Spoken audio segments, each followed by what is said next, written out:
السلام علیکم ورحمۃ اللہ وبرکاتہ۔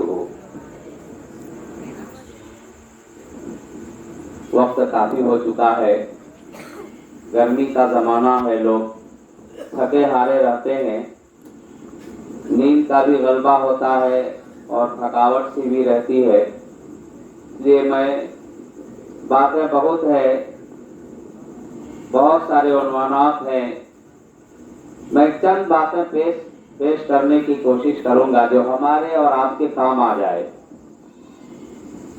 اور بہت زیادہ وقت نہیں لوں گا۔ ایسا نہیں کہ قاری صاحب بیٹھ گئے اتنی دیر بیان کریں گے، چند مختصر باتیں چند وقت میں پیش کرنے کی کوشش کروں گا میں۔ الحمدللہ نحمده ونستعینه ونستغفره ونؤمن به ونتوکل علیہ ونعوذ باللہ من شرور انفسنا ومن سیئات اعمالنا، من يهده الله فلا مضل له ومن يضلله فلا هادي له، ونشهد أن لا إله إلا الله وحده لا شريك له ولا نظير له ولا وزير له ولا مشير له، ونشهد أن سيدنا وسندنا ونبينا وهادينا ومرشدنا ومولانا محمدا عبده ورسوله، وصلى الله تعالى عليه وعلى آله وصحبه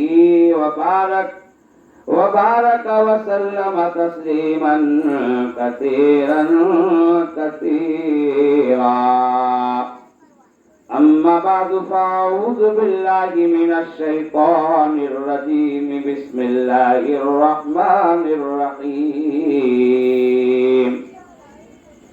ولا تقولوا لمن يقتل في سبيل الله أموات بل أحياء ولكن لا تشعرون، صدق اللہ العلی العظیم۔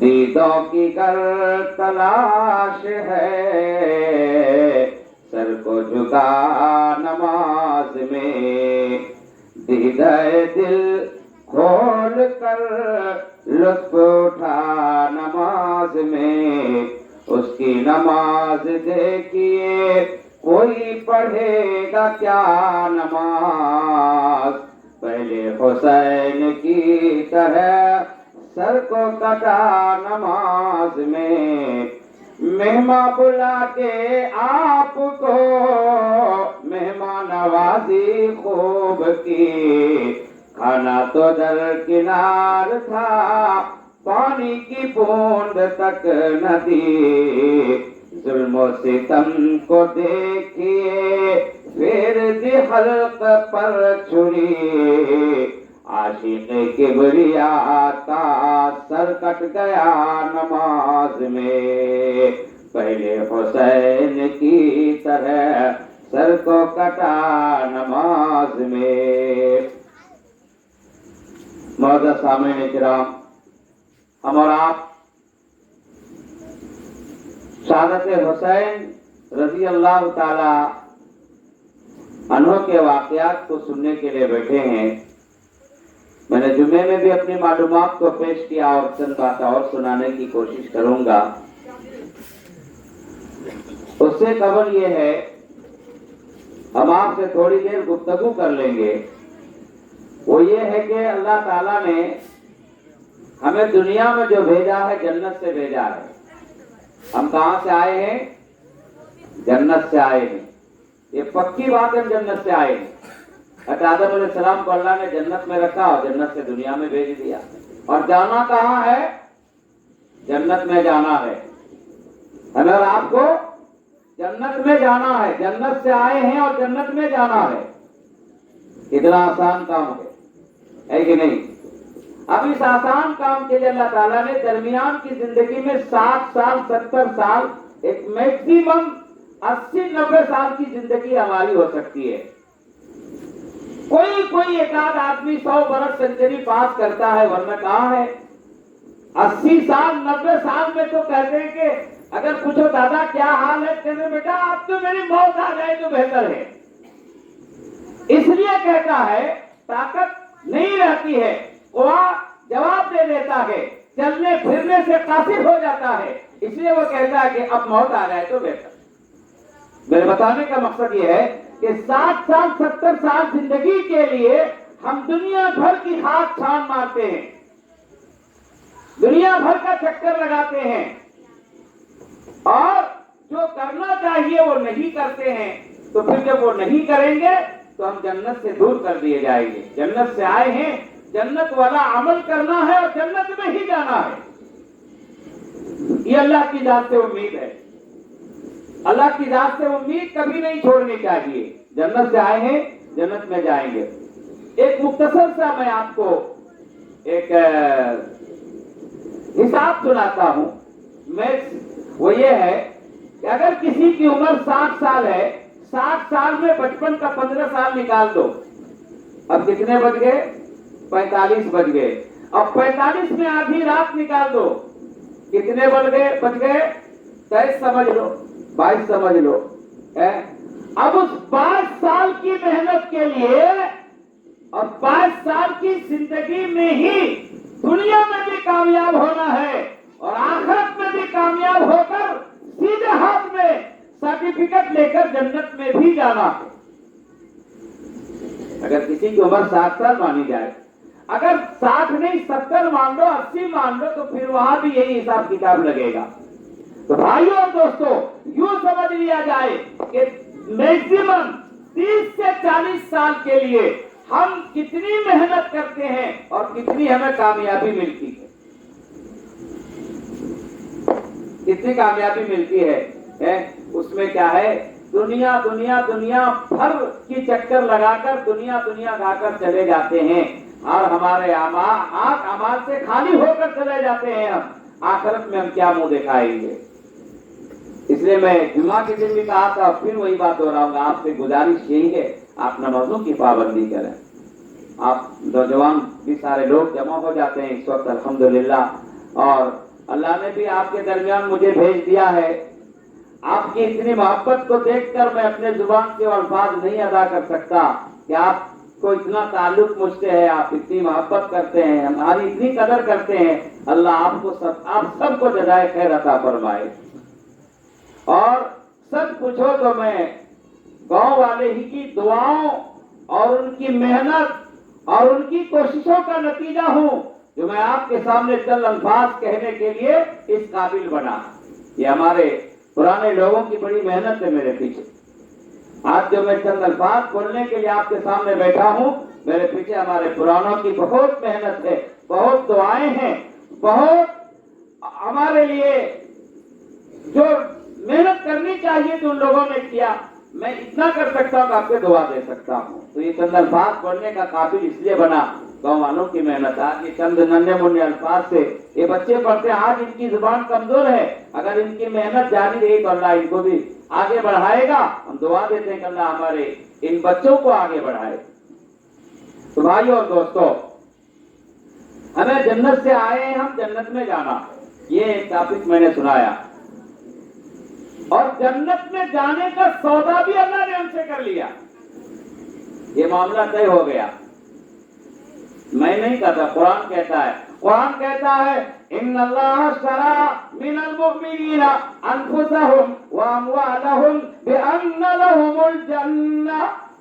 اللہ نے ہماری جان اور ہمارے مالوں کو جنت کے بدلے خرید لیا ہے. اللہ نے ہماری جان کو بھی اللہ نے جنت کے بدلے خرید لیا ہے، ہمارے مال کو بھی اللہ نے جنت کے بدلے خرید لیا ہے. نہ جان پر ہمارا قابو ہے، نہ مال پر ہمارا قابو ہے. جان بھی ہمارے قابو میں نہیں ہے. جب چاہے اللہ کا فیصلہ آ جائے، موت آ جائے گی. موت سے ایک سیکنڈ بھی آگے نہ ایک سیکنڈ پیچھے کسی کو دنیا نے مہلت نہیں دیا ہے اور نہ مہلت مل سکتی ہے. قرآن کہتا فإذا جاء أجلهم لا يستأخرون ساعة ولا يستقدمون. کہ جب موت کی گھڑی آ جائے، موت کا وقت آ جائے، موت قریب آ جائے، نہ ایک سیکنڈ آگے ملے گا، نہ ایک لمحہ پیچھے وقت ملے گا، اسی وقت ملک الموت آ کر دبوچ لے گا. کوئی نہیں دنیا میں اپنے آپ کو بچا سکتا. نہ بادشاہی کام آئے گی، نہ دولت کام آئے گی، نہ حکومت کام آئے گی. کوئی دنیا کے اندر موت سے نہیں بچا سکتا. اور یہ موت یہ ایسا فارمولا ہے کہ کوئی کافر بھی موت کا انکار نہیں کر سکتا. موت اسے بھی آئے گی. تو پتہ ہی چلا ہماری جان ہمارے قابو میں نہیں ہے. ہماری جان ہمارے قابو میں نہیں ہے. جب نہیں ہے تو مؤذن کی صدا جب ہمارے کانوں سے ٹکراتی ہے، حی علی الصلاۃ، آؤ نماز کی طرف، حی علی الفلاح، آؤ کامیابی کی طرف، سارے کام کاج کو درکنار کر کے تھوڑا وقت نکال کر ہم اور آپ کو مسجد آ جانا چاہیے. میں یہی گزارش کروں گا. ہماری جان ہمارے قابو میں نہیں، ہمارا مال بھی ہمارے قابو میں نہیں ہے. بڑے بڑوں کو دیکھا گیا، بڑے بڑے سورما دنیا میں آئے، لیکن وقت کا بادشاہ بنا بیٹھا تھا، تخت شہنشاہی کا مالک تھا. اللہ نے پیٹ کے ٹکڑوں کے محتاج بنا دیا. مال بھی ہمارے نہیں. حدیث پاک میں آتا اللہ کے حبیب علیہ الصلوۃ والسلام فرماتے ہیں المال غادن وراحل. مال صبح کو آتا ہے، شام کو چلا جاتا ہے. اگر کوئی شام کو مالدار ہوا، صبح کو کنگال بن جاتا ہے. مال کسی کا نہیں ہوا. کتنے ایسے لوگ دیکھے گئے بھیک کے ٹکڑوں پر پلنے والے، بھیک کے محتاج ہوتے ہیں، لیکن اللہ تعالیٰ اسے اتنا اونچا کرتا ہے کہ وہ تخت شہنشاہی پر بیٹھ جاتا ہے. تو پتہ چلا کہ ہماری جان اور ہمارے مال بھی ہمارے قابو میں نہیں ہے. جو آج ہم کہتے ہیں میرا مال، میرا مال، میری دولت، میری محنت، میری کمائی، میرا گھر، میرا بنگلہ، میری گاڑی، یہ ساری کی ساری ہمارے ہاتھوں سے چھن جائیں گے، ہم کو کوئی پتہ بھی نہیں لگے گا. اس جان کے، اس مال کے پیچھے، اور وہ جان جو ہمارے قابو میں بھی نہیں ہے، اس کو دنیا میں راحت پہنچانے کے لیے اگر پورا حساب کتاب کر کے لائیں گے 25 سال، 30 سال، ایک میکسیمم 40 سال کی زندگی کے لیے پورا کھپا کر ختم کر دیتے ہیں. بھائی اور دوستوں، سب ملیا میٹ ہو جاتا ہے. ہماری موت جب آتی تب خالی ہاتھ چلے جاتے ہیں، خالی ہاتھ چلے جاتے ہیں.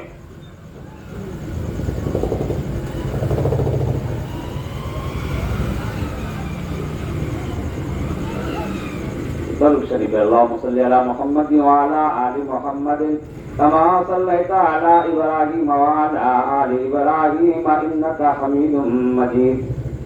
اللهم بارك على محمد وعلى آل محمد كما باركت على إبراهيم وعلى آل إبراهيم إنك حميد مجيد.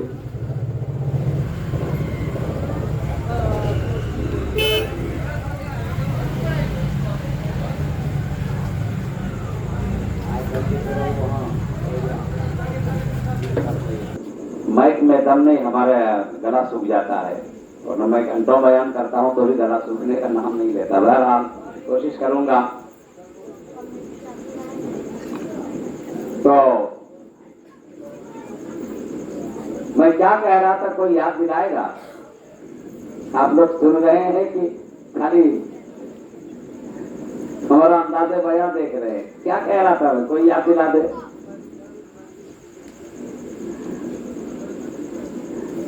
سن رہے ہیں آپ لوگ؟ سن رہے ہیں تو بیچ بیچ میں ساتھ دینا پڑے گا. آپ لوگ گھر کے لوگ ہیں، اس لیے ہم ہنستے کھیلتے آپ کو سنائیں گے. ہم تو آپ کا یا تو معاشرے کے اندر آپ کا بھائی ہوں یا آپ کا بھتیجا ہوں. تو بھائی اور دوستوں، میں یہ کہہ رہا تھا کہ ہماری جان اور ہمارے مال ہمارے قبضے میں نہیں ہے، اور اس کے لیے پوری زندگی کھپا رہے ہیں. کم از کم ہم اتنا یہ ارادہ لے کر کے اس مجلس سے اٹھیں کہ ایک وقت کی نماز سے شروع کریں گے. پہلے ایک وقت، 5 وقت میں ایک وقت تو ضرور پڑھیں گے. اتنا ارادہ دل میں لیا جائے. میں یہ کہہ رہا ہوں کہ میری طرف سے نہیں کہہ رہا ہوں، میں بزرگوں کے حوالے سے یہ بات کہہ رہا ہوں. ہمارے اور آپ کے سب کے بڑے حضرت مولانا قاری طیب صاحب رحمۃ اللہ علیہ، مولانا قاری طیب صاحب رحمۃ اللہ علیہ محتمم دارالعلوم دیوبند، بہت زمانے تک وہ دارالعلوم کے محتمم رہے، بڑے تھے. وہ کہتے ہیں، فرماتے ہیں، ان کی کتاب ہے حکیم الاسلام، خطبات حکیم الاسلام میں فرماتے ہیں وہ کہ صحابہ کے دور میں اللہ نے 10 باتوں کا حکم دیا، اگر وہ ایک کو بھی چھوڑے گا تو اس کی پکڑ ہوگی. بہت قیمتی بات حضرت نے کہا ہے، آپ لوگ سے درخواست ہے تو غور سے سنیے، یاد رکھیے. 10 باتوں کا اللہ نے حکم دیا اور ایک بات پر بھی عمل چھوڑ دینا، وہ قیامت میں اس کی گرفت ہو جائے گی، پکڑ میں آ جائے گا وہ. اس لیے کہ انہوں نے نبی کو آنکھوں سے دیکھا، نبی کی صحبت ان کو ملی تھی، نبی کا زمانہ ان کو ملا تھا، نبی کا دیار ان کو ملا تھا، نبی کی معیت ان کو ملی تھی، نبی اکرم صلی اللہ علیہ وسلم کے ساتھ ان کی زندگی گزری تھی. جنہوں نے نبی کو دیکھا وہ ایک پر بھی عمل کیسے چھوڑ سکتا ہے؟ ہم تو 1450 برس نبی کے زمانے سے بعد میں آئے تھے. ابھی 1448 ہجری شروع ہوا ہے، 1450 سال تقریباً ہو ہی گیا. تو 1450 سال بعد میں ہم آئے ہیں. قاری طیب صاحب رحمۃ اللہ علیہ لکھتے ہیں، فرماتے ہیں، ہمیں اگر 10 باتوں کا حکم دیا گیا اور ایک پر بھی اگر ہم نے سچا پکا عمل کر لیا، ہماری نجات کے لیے کافی ہے. ہماری نجات کے لیے کافی ہے. ہم جنت میں جانے والے بن جائیں گے.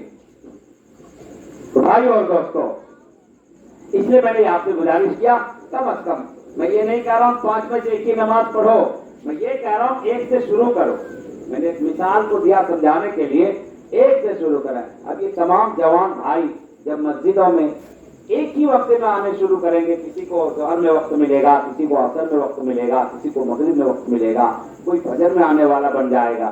بولو مسجد کی نورانیت بڑھ جائے گی. مسجد کے طرف سے ہر ایک کو دعائیں ملنی شروع ہو جائیں گی. مسجد دعا بھی دیتی ہے، مسجد پر دعا بھی دیتی ہے.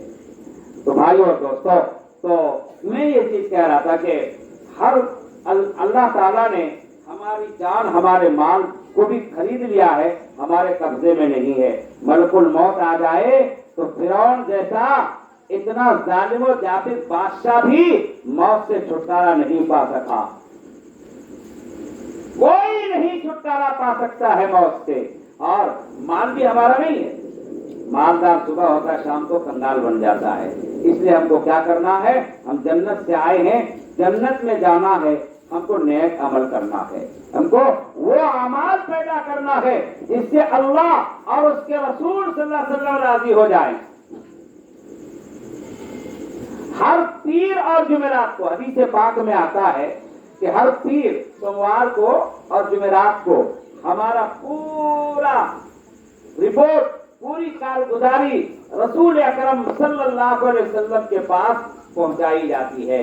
فلاں گاؤں کا رہنے والا، فلاں خاندان سے تعلق رکھنے والا، فلاں کا بیٹا، فلاں آدمی نے ظہر کی نماز پڑھی، عصر کی نماز پڑھی، مغرب کی نماز پڑھی، پوری نماز پڑھی، فلاں نے ظہر بھی چھوڑ دیا، عصر بھی چھوڑ دیا، 2 نمازیں پڑھا، 4 نمازیں، 3 نمازیں چھوڑ دیا. یہ ساری کارگزاری ہمارے اور آپ کے آقا نامدار محمد رسول اللہ صلی اللہ علیہ وسلم کو ہفتے میں 2 دن پہنچائی جاتی ہے.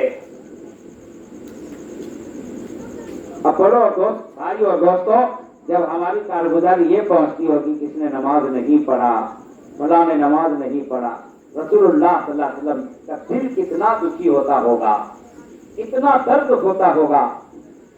اور اگر یہ کارگزاری پہنچے کہ نہیں، فلاں فلاں فلاں فلاں فلاں کے بیٹے، فلاں گاؤں کے، انہوں نے نماز پڑھی، یہ بھی پڑھی، یہ بھی پڑھی، کتنا خوش ہوتا ہوگا نبی کا دل. ہوتا ہوگا کہ نہیں؟ تو بولو ہم نبی کو خوش کرنا چاہتے ہیں کہ نہیں؟ خوش کرنا چاہتے ہیں. بس یہی گزارش کروں گا. میں آپ کا ایک چھوٹا بھائی ہوں یا آپ کا میں بھتیجا ہوں, اس لیے میں آپ سے یہی گزارش کروں گا کہ آپ لوگوں سے آپ نماز شروع کیجیے. نماز بہت بڑی چیز ہے, بہت بڑی چیز ہے. ساری باطل طاقتیں فیل ہو جائیں گی. یہ میں قرآن و حدیث کے حوالے سے کہہ رہا ہوں, ساری باتوں کو میں پیش نہیں کر سکتا, بس اشارہ یہ ہے کہ ساری باطل طاقتیں ختم ہو جائیں گی. آپ سے یہی گزارش ہے, آپ ارادہ کر کے اٹھو. نماز ہم قاری صاحب کے لیے نہیں پڑھتے ہیں, نماز امام صاحب کے لیے نہیں پڑھتے ہیں, نماز کوئی ہمارے مسجد سے جماعت کے ساتھی امیر صاحب آتے ہیں ان کے لیے نہیں. نماز تو اللہ کے لیے پڑھتے ہیں.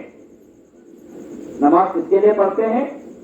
یہ پیشانی, پورے جسم کے اندر یہ پیشانی جو ہے سب سے اونچے درجے میں رکھا گیا ہے. کسی سے اگر کوئی غلطی ہو جائے, چوک ہو جائے, تو انسان بڑی آسانی سے اپنی غلطی قبولتا نہیں. یہ انسان کے فطرت میں ہے.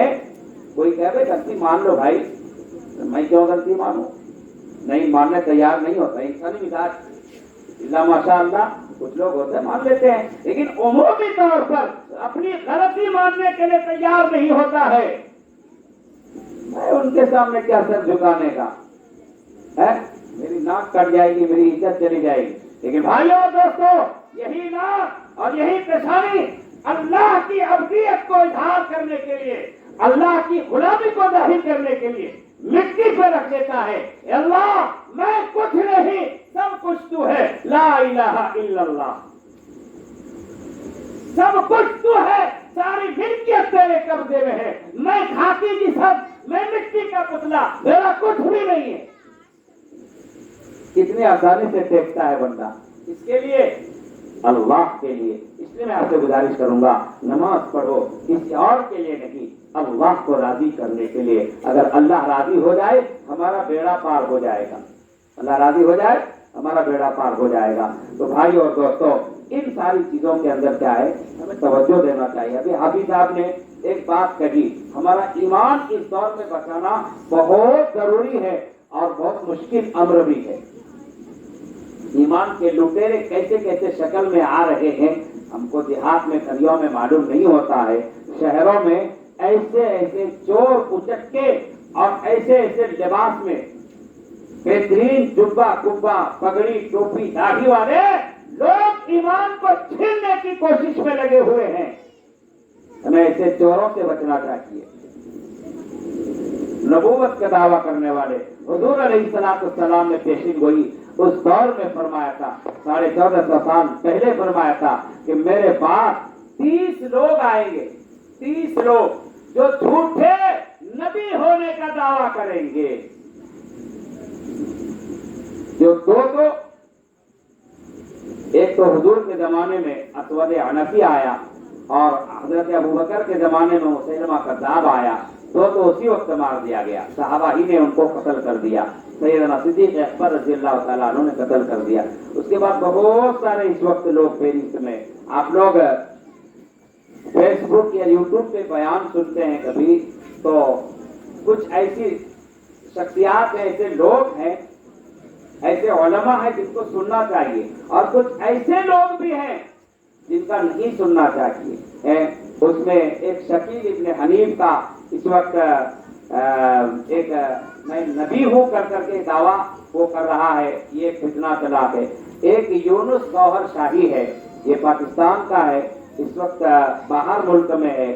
اور یہ شکیل بن حنیف ہمارے بہار دربھنگا کا ہے. اس کا ایک فتنہ چلا ہوا ہے, کبھی کہتا میں عیسیٰ ہوں, کبھی کہتا میں آخری نبی ہوں, اور اس طریقے سے بے شمار لوگ آ رہے ہیں. اس کا ایک ہی جواب ہے, وہ یہ ہے, اگر اس دور میں کوئی یہ کہہ دے میں نبی ہوں اور اللہ میرے اوپر وحی نازل کرتا, اللہ کا حکم اترتا ہے, تو اس کو کیا ہے, اگر کوئی سامنے والا سن کر یہ کہے کہ تمہارے پاس دلیل اور ثبوت کیا ہے کہ تم نبی ہو, اگر اتنا بھی پوچھے گا تو وہ انسان بھی کافر ہو جائے گا.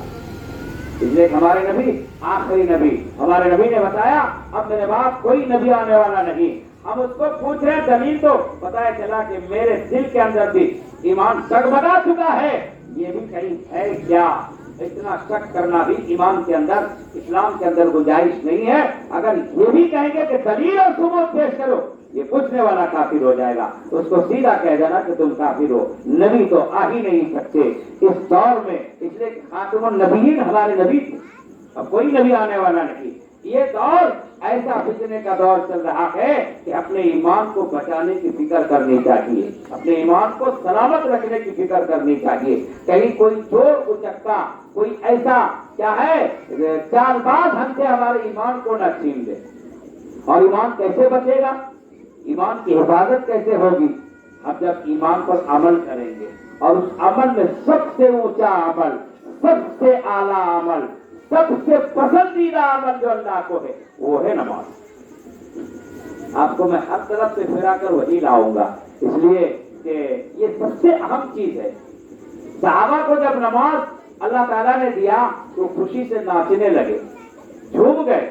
اللہ نے مجھے ایسا ہتھیار دیا جو اللہ کو منائیں گے، اللہ سے لیں گے، اللہ کو راضی کریں گے۔ اور ہمارے لیے نماز ایک سرسری بات ہو گئی، گئے تو گئے، نہیں تو چھوڑو۔ ہفتے میں ایک بار جمعہ کو آ گئے تو الحمدللہ ہمارے علاقے میں جمعہ کا ماحول ہے۔ میں جس جگہ پہ رہتا ہوں جو مدراس کے نام سے جانتے ہیں، آندھرا پردیش، تمل ناڈو، کئی اسٹیٹ ہیں، تو ادھر کے لوگ جمعہ میں بھی کمزور ہیں۔ ہمارے یہاں الحمدللہ بڑے بچے ہر ایک جمعہ میں شریک ہوتے ہیں، شاید کوئی ایمرجنسی ہو، کوئی چھوٹ جاتا ہے کسی کا، لیکن وہاں جمعہ میں بھی لوگ نہیں آتے ہیں، آتے ہیں لیکن کچھ لوگ نہیں آتے۔ ایسا ماحول ہے، ایسے ماحول میں ہم لوگ جا کر خدمت کر رہے ہیں، کام کر رہے ہیں۔ اب تو خود بدل چکا ہے، پہلے اور ماحول خراب تھا، اب تو دینی ماحول پیدا ہوا، ادھر بھی کچھ علماء پیدا ہو گئے، لیکن آج بھی ان کو لوہا ماننا پڑتا ہے کہ بہار اور یوپی کے علماء یہ بڑے زبردست ہوتے ہیں، یہ دلائل میں مضبوط ہوتے ہیں، یہ اپنے سمجھانے میں انداز ان کا نرالا ہوتا ہے، دین اسلام میں بہت ہی مضبوط اور قابل لوگ ہوتے ہیں، وہ یہ خود کہتے ہیں وہ لوگ۔ اس لیے کہ وہاں کے لوگ اب بھی کمزور ہیں، ان کی اردو بھی کمزور ہوتی ہے۔ اب تو آنے والے دور میں تھوڑے اچھے بھی آ گئے ہیں، دھیرے دھیرے ماحول چینج ہوا ہے، لیکن آج بھی اس دور میں ایسے لوگ ہیں جمعہ چھوڑ دیتے ہیں۔ بہت تعجب ہوتا ہے، بہت تعجب ہوتا ہے۔ ہم جب کہتے ہیں بھائی ہمارے یہاں آپ دیکھو گے ایسے انسان کو جو سمجھ میں آئے گا کہ پتہ نہیں یہ ہمارا بھائی ہے کہ نہیں، جمعہ کے دن دیکھو گے وہ اگلی سے ٹوپی اور جبہ پہن کر کھڑے ہو جاتے ہیں۔ الحمدللہ ہمارا ماحول اچھا ہے۔ تو بھائی اور دوستو کیا ہے، ہم ہر حال میں کہیں نہ کہیں سے ہمارے پاس نماز ہونا چاہیے، نماز ہونا چاہیے۔ اگر نماز بغیر زندگی گزر رہی ہے، ہماری زندگی ہی ادھوری ہے، ہمارے دنیا میں آنے کا مقصد ناکام ہے، ہمارے دنیا میں آنے کا مقصد ہی ناکام۔ چلو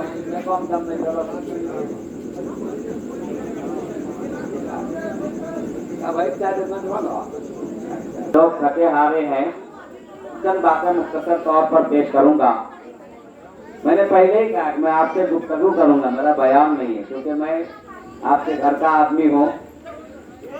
گفتگو کے انداز میں بیان کروں گا تاکہ کوئی سوئے نہ، چار باتیں سن کر کے جاؤ، چار باتوں میں سے ایک بات بھی دل میں لے کر کے جاؤ۔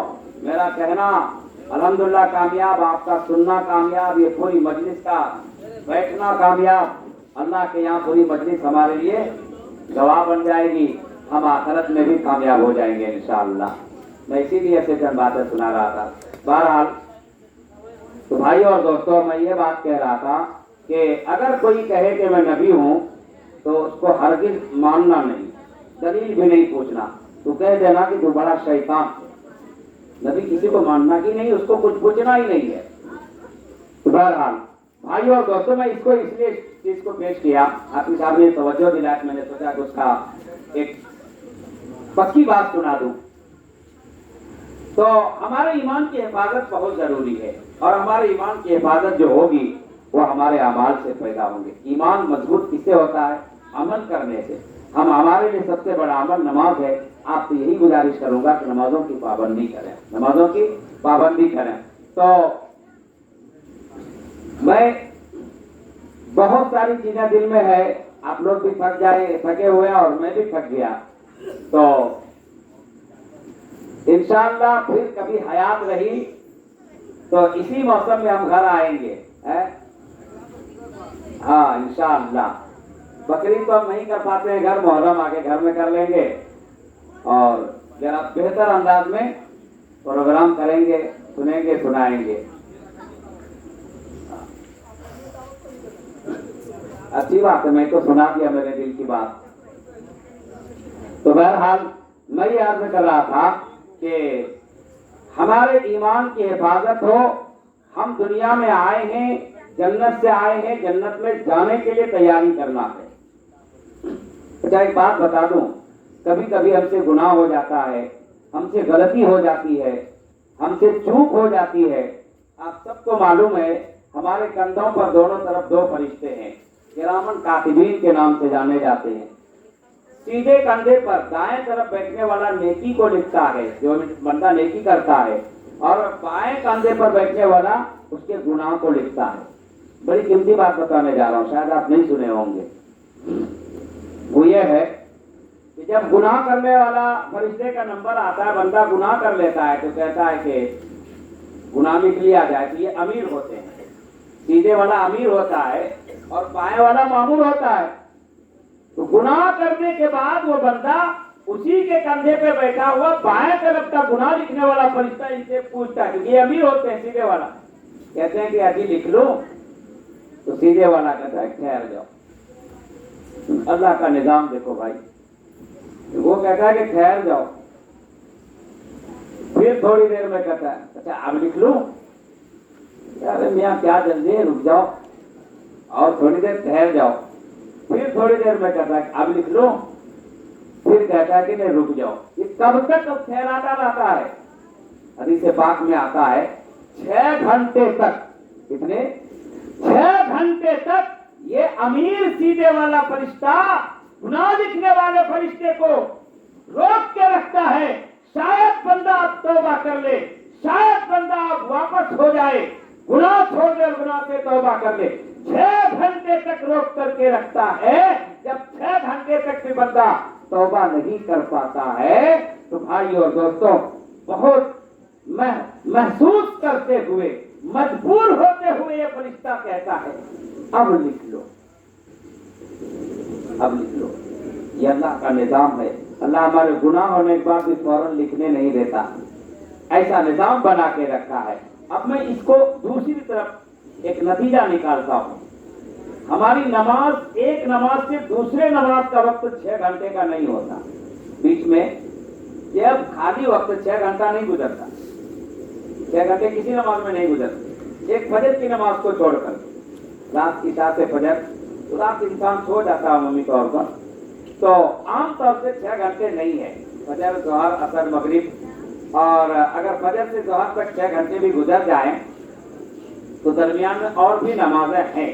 رات میں بھی اسی طریقے سے اور نمازیں ہیں، نوافل وغیرہ. تو بہرحال کہنے کا مقصد یہ ہے کہ وہ لکھنے نہیں دیتا. کہتے ہیں کہ بھائی لکھ لو گے اور بندہ اگر توبہ کر لے گا تو مٹانا پڑے گا. تھوڑی دیر رک جاؤ، تھوڑی دیر رک جاؤ. تو بھائی اور دوستو اگر ہم نماز کی پابندی کریں گے تو نماز میں الحمدللہ ہم دعا بھی کرتے ہیں. ہر بندہ کہتا ہے اللہ ہمارے گناہ کو معاف فرما. اپنے لفظوں میں، اپنے کیا ہے اعتبار سے جو کچھ ہم اللہ سے معافی مانگتے ہیں، اللہ ہمارے الفاظ کو دیکھتا نہیں ہے، ہمارے دل کے ارادے کو دیکھتا ہے تو اللہ معاف کر دیتا. اگر ہم نمازوں کی پابندی کریں گے تو ہم ہر نماز کے بعد دعا مانگیں گے. جو بھی چھوٹا موٹا گناہ ہو جائے گا، بڑا گناہ بھی ہو جائے گا، جب اللہ سے کہیں گے اللہ ہمارے گناہ کو معاف فرما، توبہ کرتے ہیں، اللہ معاف کر دے گا. بڑی حکمت ہے اس کے اندر بھائی اور دوستوں. 6 گھنٹے تک اس کو مہلت دے کر کے روک کے رکھتا ہے. یہ کتنا بڑا انتظام اللہ پاک کا ہے بندوں پر، اور کتنا رحیم و کریم ہے اللہ کی ذات ہمارے اوپر. اس لیے ہم کو چاہیے کہ ہم نماز پڑھیں. نماز میں جو آخری دعا پڑھتے ہیں دعائے معصورہ، اللہم انی ظلمت نفسی، اگر دل کے اس ارادے کے ساتھ اس دعا کو پڑھیں گے تو اللہ ہمارے بڑے بڑے گناہوں کو بھی معاف کر دیں گے. جانے انجانے سے چھوٹا بڑا گناہ ہوتا ہے، ہم دل کا ارادہ یہ کر لیں گے اللہ سے معافی مانگ رہے ہیں، اللہ اس دعا کی برکت ہر گناہ کو معاف کر دے گا. یہ میں نہیں کہہ رہا ہوں، حدیث پاک میں آتا ہے حضرت شیخ الحدیث صاحب زکریا رحمۃ اللہ علیہ نے فضائل اعمال میں بھی اس کی تفصیل لکھی ہے. تو بھائی اور دوستو، ہر آدمی کو چاہیے کہ نمازوں کی پابندی کرے. میں نے سوچا تھا کہ سیدنا میں امام حسین رضی اللہ تعالیٰ عنہ، حافظ غلام مصطفیٰ صاحب نے کہا کہ وہی عنوان ہے، اس لیے میں نے وہ آیت بھی پڑھی. لیکن میں چونکہ جمعے میں بہت ساری باتیں سنایا تھا، اس لیے میں سوچا کہ چند ایسی باتیں سناؤں جو ہمارے اور آپ کے کام آ جائے، ہمارے آپ کے کام آ جائے. تو امام حسین رضی اللہ تعالیٰ عنہ، یہ اللہ کا ہی فیصلہ تھا کہ آپ مکہ سے نکلے.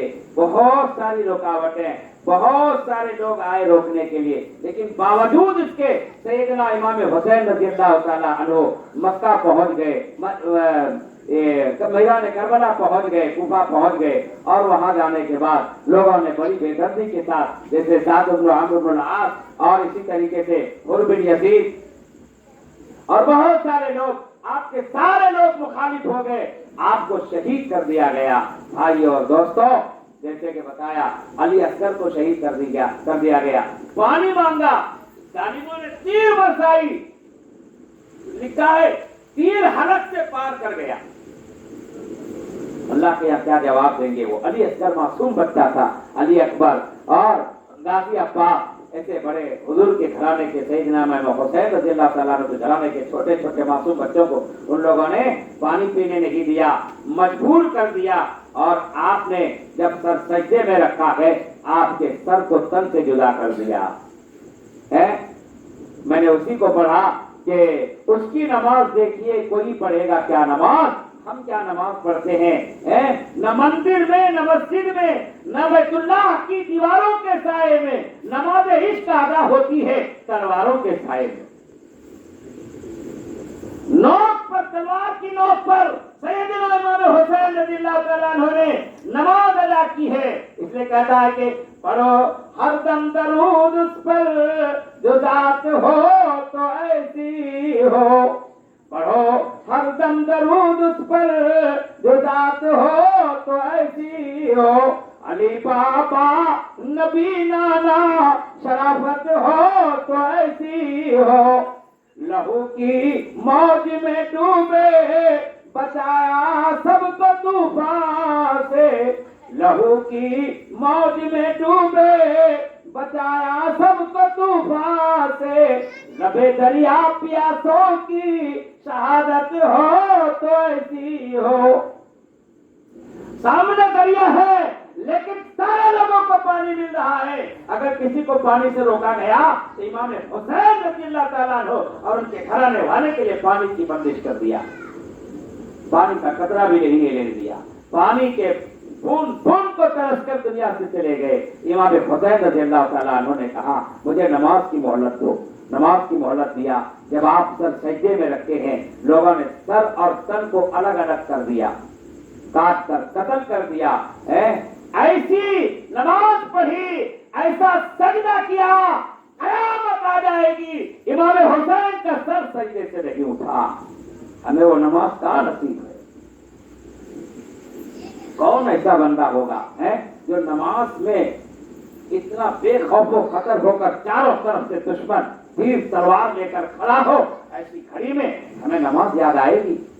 ہم کھاتے ہیں، پیتے ہیں، سب کچھ کرتے ہیں، ساری نعمت اللہ کی استعمال کرتے ہیں. ہم اگر ایک وقت، دو وقت بھی نماز کو نہیں جاتے ہیں، کتنی بڑی ناشکری ہے، کتنی بڑی ناقدری ہے اللہ تعالیٰ کی. سوچنے کا مقام ہے. بھائی اور دوستوں، ہمیں نماز پڑھنی چاہیے، ہمیں نماز پڑھنی چاہیے. امام حسین رضی اللہ تعالیٰ عنہ نے سر سجدے میں رکھا، دشمنوں نے قتل کر دیا، دشمنوں نے قتل کر دیا. ایک آخری بات، ہمیں ایسا عمل کرنا چاہیے، یہ میں نہیں کہہ رہا ہوں، میرے پیر طریقت، پیر محترم، نمونہ اسلاف حضرت مولانا مفتی ابو القاسم صاحب نعمانی دامت برکاتہم شیخ الحدیث اور محتمم دارالعلوم دیوبند میرے استاد بھی ہیں، میرے شیخ بھی، حضرت سے میں بیعت بھی ہوا ہوں. بہت اونچی مقام کی شخصیت ہے. اللہ نے بہت، اللہ تعالیٰ نے بزرگی بھی عطا فرمائی ہے. میرے شیخ بھی، میرے استاد بھی ہیں. انہوں نے ایک بڑی قیمتی بات کہی ہے، وہ یہ کہ موت سے گھبراؤ مت. ایسی موت مرو کہ دل کے اندر شوق پیدا ہو جائے کہ ہم اللہ سے جا کر کے ملیں گے.